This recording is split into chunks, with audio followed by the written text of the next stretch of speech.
Hello, everybody. Welcome to today's topic. My name is Ian Mombe, and today we're going to talk about the introduction to ICT. Under this topic, we're going to look at what exactly a computer is, how exactly does it store data, what kind of devices exactly qualify to be called a computer. Let's get right into it. So, what is a computer?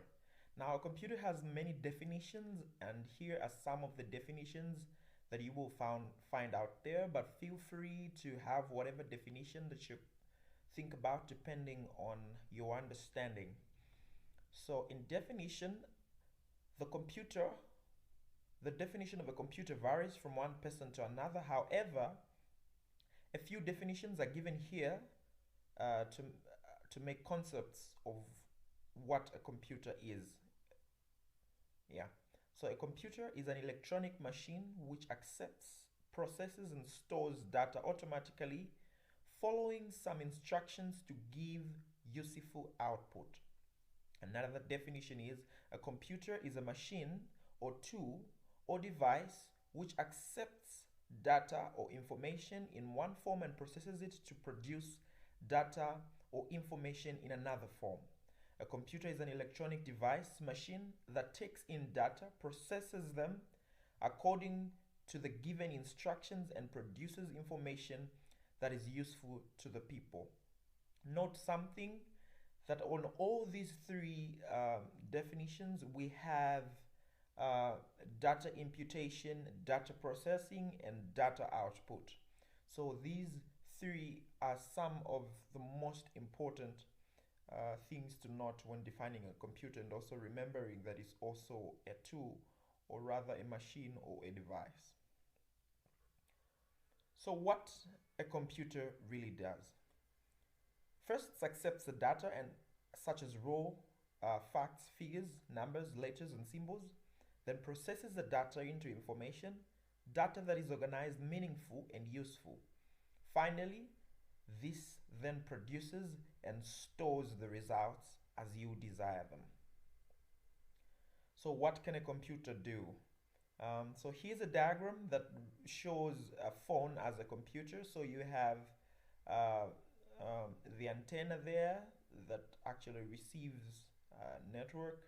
Then you have a speaker that is an output device. You have a liquid crystal display that also is an output. Then you have a keyboard that's an input. Then you have a circuit board, you have a flash memory card, you have a processor brain, and a microphone. So you have input, which is output on the right. On the diagram on the right, you have input, which is the keyboard. You have process, which is the processor. You have output, which is the speaker. Also, the liquid display is an output. Then you have storage, which is the SIM card or flash memory card. And exactly how the phone processes is also exactly how the computer processes as a device as well. So what is computer literacy? Computer literacy means an understanding of what a computer is and how it can be used as a resource. Um, to just break this down further, so knowing about a computer on its own is just not enough, but being able to understand it as a resource is much more important, because then you know what the use of a computer is going to be, how exactly you're going to use it, and for what purposes are you going to use it for. Uh, Means knowledge and understanding of computers and their users. To use a computer, a user must be computer literate. So not everybody can use a computer unless you're computer literate, or else you end up doing things that you're not supposed to do on the computer. So note, computer literate is a person having sufficient knowledge and skill to be able to use a computer. Computer literacy can be explained through the following three-part definition. One, awareness, becoming aware of the potential of computers in our society. Two, knowledge, know how computers work and their function. Three, interaction, become comfortable in sitting before Okay, so we continue. Um, so how to get information from a computer? Um, the following principle is used: IPO, which is input, process, and output. First, number one, data is imputed into the computer through input devices. Number two, a computer processes the data as per instructions. Um, Number three, computer gives out information. What is data? Data is a collection of raw facts, figures, and statistics related to an object. Data can be processed to create useful information. So there is a difference actually between data and information. So data is in its raw format, while information is actually processed data. So what is information then? Information is the processed data. It has meaning than data. It is used for decision making. For example, uh, data and information. So you have, uh, so like it is written here, the example I have given, this is a form of data that you might have. But when these are processed, it gives information uh, as the meaningful product as shown in the following. So in here, you have data as in its form right on top there. Then when you process it, you have a table here that shows exactly the name, the age, and the height of that particular person. So you have information that is properly lined for decision making.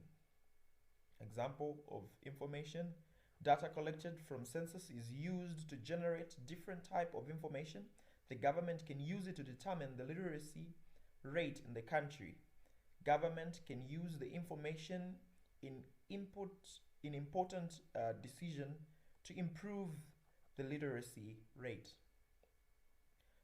Here we have a table that shows the differences between data and information. So yeah, I will be able to share these slides with you uh, for purposes to be able to see everything. Yeah. Data processing cycle. So a data processing activity can be grouped in four functional activities. One, data imputation. Two, data processing. Three, information output. Four, storage. Thus, constituting what is known as data processing cycle. Note, the above functions are performed in a logical sequence. So here are some of the components of a computer. So you have the speaker, you have the monitor, you have the system unit or the central processing unit, as it is known and abbreviated as CPU. Then you have the CD-ROM, you have the mouse, and you have the keyboard. Uh, Further on, you also have some peripherals on the other side. Now, peripherals are simply just devices that are attached to the computer. So you have things that you can also use as external parts of a computer that might be needed, like the microphone, card reader, you have a camera, you have a printer, you have a modem, you have a PC video camera, yeah, and other parts that we didn't really include, like floppy disk drive. Now these are things that have come into extinct, but back then in the past they actually existed. So what are some of the uses of a computer that we have today? So you can play games on a computer, create various documents, doing your homework, regardless of what kind of homework that is. You also can watch movies, listen to music, browsing on the internet, and also emailing for official use, that is. Characteristics of a computer. So any computer has the following characteristics. One, speed. A powerful computer is capable of performing about 3 to 4 million simple instructions per second. Number two, automatic. Once activated, very minimum human being intervention given a job, computer can work on it automatically without human interventions. These can include like calculations and these we are talking about accurate um, calculations. So number three, we have three free from errors. In addition to being fast, computers are also accurate. Errors that may occur can almost always be attributed to human error, inaccurate data, poorly designed system, or faulty instructions programs with written by the programmer. So most of the times our computers are very much accurate. So if you have any errors that will occur, then these errors will occur only because human interruptions in forms of programming, in forms of not properly giving proper instructions to the computer to give that desired output. Diligence, ability to repeat uh, the same activity at the same speed and accuracy. Computer is free tiredness. It can work continuously for hours without creating an error. So long you don't overwork the computer, it does not get tired like a human being. So that's one of the good things about a computer. Six, versatility. Able to adapt or to be adopted to different functions or activities. Computer is capable of performing almost any task if the task can be reduced to finite series of logical states. Number seven, power of remembering. Computer can store and recall any amount of information because of its secondary storage capacity. It forgets it forgets or loses certain information only when it's asked to do so. Unlike a human being that has to store information in the subconscious, the computer stores this information, whether it be in the hard drive or in the random access memory, which is the RAM, to and it can never forget this information unless it's asked to do so. That's by deleting that information. 8. It has no feelings. Computers are devoid of emotions. Their judgment is based on instructions given to them in the form of programs that are written by us humans. Number 9, storage. Bulky data and information can be stored in very small devices like a memory card, fire sticks, and everything. So number 10, electronic. Very minimum number of moving parts of the computer system. So it's very electronic. Basic functions of a computer. So a computer is a device that performs four basic functions. One, it inputs data, which is getting data into the machine. Number two, stores data, holding the information before and after processing. Number three, processes data, which is manipulate data at high speed. Number four, output information, sending the results out to the user via some display method. What is a computer system? A computer system comprises the hardware, software, data information, people, and procedures. By itself, a computer has no intelligence and is referred to as hardware, which means simply the physical equipment. The hardware cannot be used until it is connected to other elements, of all which constitute the five components of a computer-based information system. So major components of a computer, you have hardware, software, humanware, user. This is where we have users or people.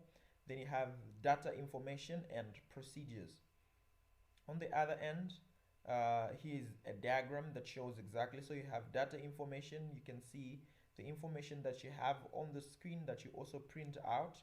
That's data information. Then you have the user, which is the person sitting on the computer there. Then you have software. So you have software, which you break it down to operating system software and application software. We'll get into that later as we look at softwares of the computer. Then you have applications like Windows, which is the operating system. Then you have Illustrator, PowerPoint, Excel, and other softwares that you can use. And you have the computer hardware itself that allows the software to run on a computer. Roles of people in the computer system. So people are the designers. They are the ones that tell the computer what to do. Manufacturers, they are the ones that make the computer. They fix the computer and everything. Users of the computer, they are the ones at the same time that also uses the computer. So it's a full cycle for them on what they do on the computer. That is the end of our introduction. So that is the end of our introduction. Do sure to remember to get uh, uh, the information that we used and the slides here. I'll put it in the description below. Then let's sure to remember to subscribe to our Chas Life Foundation uh, platform for any news. Then also, let's meet in the next topic that we're going to look at, which will be computer hardware. Thank you.